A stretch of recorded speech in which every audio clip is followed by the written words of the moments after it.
Assalamualaikum warahmatullahi wabarakatuh. Pada kesempatan hari ini, saya akan menyampaikan materi sistematika, kritik, dan esai mata pelajaran Bahasa Indonesia, kelas 12 IPA IPS semester 2, tahun pelajaran 2021-2022. Pengertian esai. Esai adalah suatu tulisan yang menggambarkan opini penulis tentang subjek tertentu yang coba dinilainya. Secara umum, esai didefinisikan sebagai sebuah karangan singkat yang berisi pendapat atau argumen penulis tentang suatu topik. Pengertian esai adalah karangan prosa yang berisi pandangan pribadi penulis mengenai sebuah objek atau fenomena.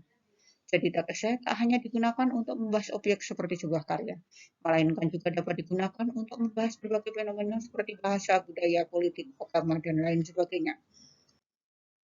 Menyusun esai, prinsip-prinsip yang perlu kamu perhatikan adalah sebagai berikut. Kamu harus jeli dalam menemukan aspek-aspek menarik dari sebuah objek atau fenomena yang kamu bahas, yang seringkali luput dari perhatian orang lain. Bekali diri kamu dengan pengetahuan mengenai aspek-aspek menarik dan objek atau fenomena yang hendak kamu bahas.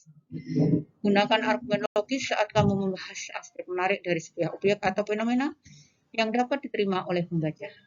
Tulis esai kamu dalam bahasa yang mengalir agar teks esai kamu menarik untuk dibaca. Gunakan gaya bahasa yang pas untuk membedakan teks esai kamu dengan penulis esai lainnya. Struktur esai. 1. Pendahuluan. Struktur awal pembangun kerangka dari esai. Pendahuluan biasanya akan mengungkapkan secara sekilas topik atau tema yang akan diangkat pada keseluruhan esai. 2. Bagian isi. Bagian ini merupakan bagian inti dari struktur pembangunan esai.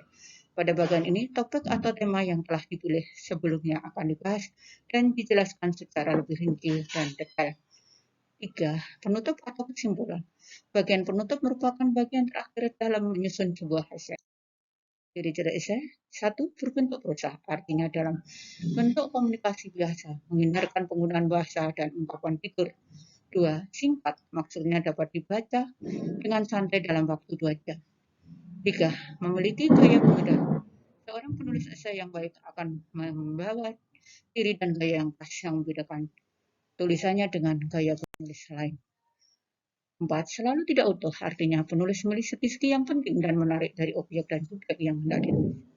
5. Memenuhi keutuhan penulisan. Walaupun esai adalah tulisan yang tidak utuh, namun harus memiliki kesatuan dan memenuhi syarat-syarat penulisan mulai dari pendahuluan, pengembangan sampai ke pengakhiran.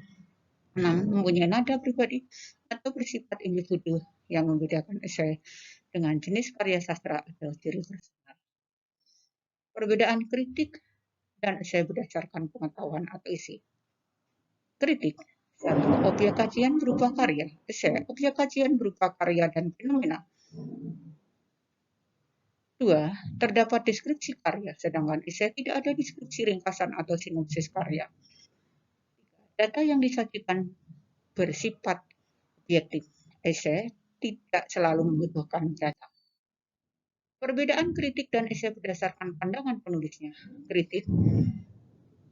Penilaian terhadap karya dilakukan secara objektif disertai data dan alasan yang logis. 2. Penilaian sering menggunakan kajian teori yang sudah mapan. Pembahasan terhadap karya secara utuh dan menyeluruh. Esai, kajian dilakukan secara subjektif berdasarkan pendapat penulis esai. 2. Jarang atau hampir tidak pernah mencantumkan kajian teori.